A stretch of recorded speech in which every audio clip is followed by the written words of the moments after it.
Всем привет, меня зовут Дмитрий Семенищев, я джазовый контрабасист, аранжировщик и кинолог. Сектор джаза полностью переехал за город, теперь я буду вещать отсюда. И тема этого урока — регармонизация.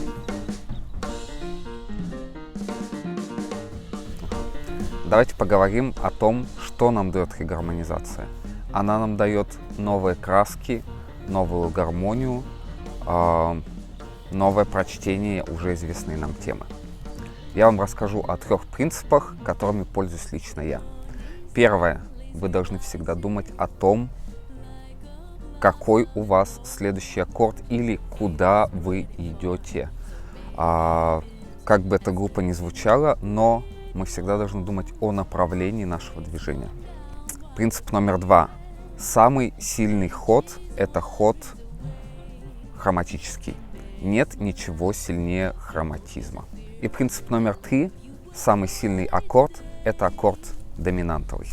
Теперь не будем откладывать все в долгий ящик и посмотрим пример регармонизации на одной известной многим из вас песне.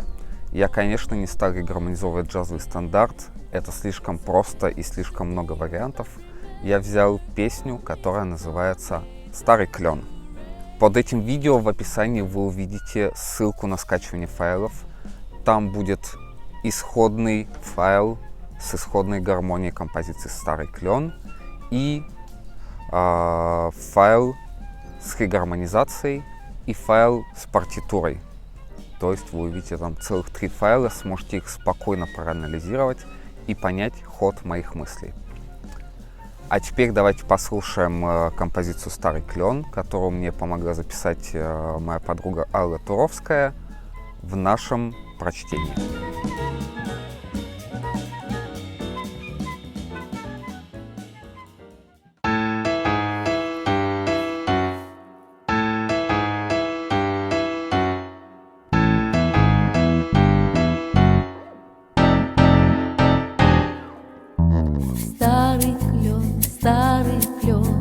Старый клен стучит в стекло, приглашая нас с друзьями на прогулку.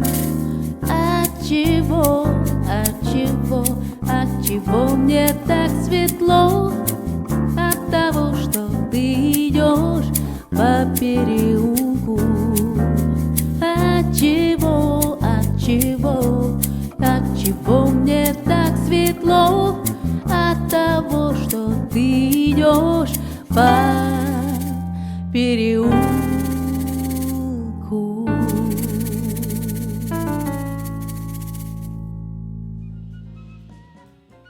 Давайте обсудим все, что мы услышали. Давайте посмотрим на аранжировку подробно. Первые 2 такта. В оригинале в этих 2 тактах держится аккорд первой ступени или тоника. Что сделал я? Я оставил тот же самый аккорд, но добавил хроматический ход в басу вниз. И это очень разнообразило нашу гармонию. Плюс эта идея помогла мне написать вступление. Ту же самую идею с нисходящим хроматическим басом я использовал и во вступлении. Это довольно-таки стандартный для латиноамериканской музыки ход, но тем не менее он здесь отлично сработал.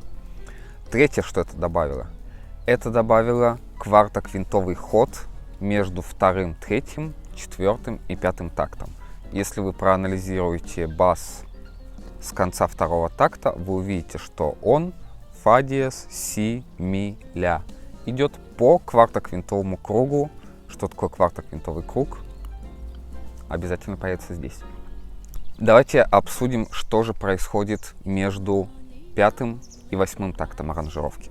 В 6-м и 7-м такте у нас аккорды ре минор, основные аккорды ре минор и соль септ. Мелодия подсказала мне, что между этими аккордами я могу вставить еще одну доминанту, и это должна быть доминанта максимально близкая к аккорду соль септ и желательно хроматическая. И, конечно же, у нас в этом месте образовался ля бемоль септ альтерированный, и он добавляет краски, он добавляет тяготение к новому доминантовому аккорду. Самое интересное место в аранжировке — это 8-й такт. Потому что, как вы видите в оригинале, мы приходим в параллельный мажор, в до мажор. Я же захотел сделать так, чтобы мы пришли в доминантовую функцию. И по ощущениям у нас был как бы прерванный оборот, но доминантовый. И что я сделал? Вместо до мажора я пришел в ля бемоль мажор, но взял его на другом басу, образовав аккорд сус. Когда вы в первый раз увидите эти два аккорда, си бемоль сус и ми бемоль 13, вы подумаете, они вообще никак не связаны с будущим аккордом. Но теперь давайте мы их тритоново заменим. И что мы увидим? Мы увидим, что это двойная доминанта и доминанта к ре минору.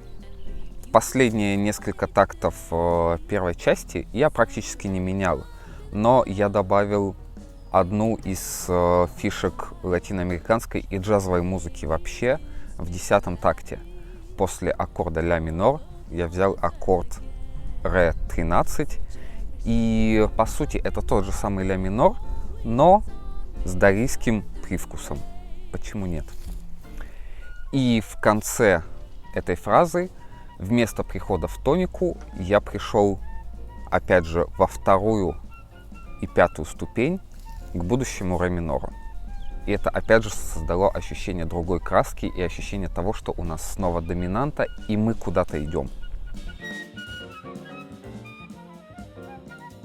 Давайте подведем итоги. Мы используем регармонизацию для того, чтобы сделать звучание более интересным. И это достигается довольно простым способом. Если вы взглянете сейчас на все аккорды в аранжировке, то вы увидите доминантовые аккорды к многим тональностям, которые очень далеки от исходного ля минора по квартоквинтовому кругу. И все эти доминанты звучат максимально свежо. Поэтому наша аранжировка зазвучала именно так.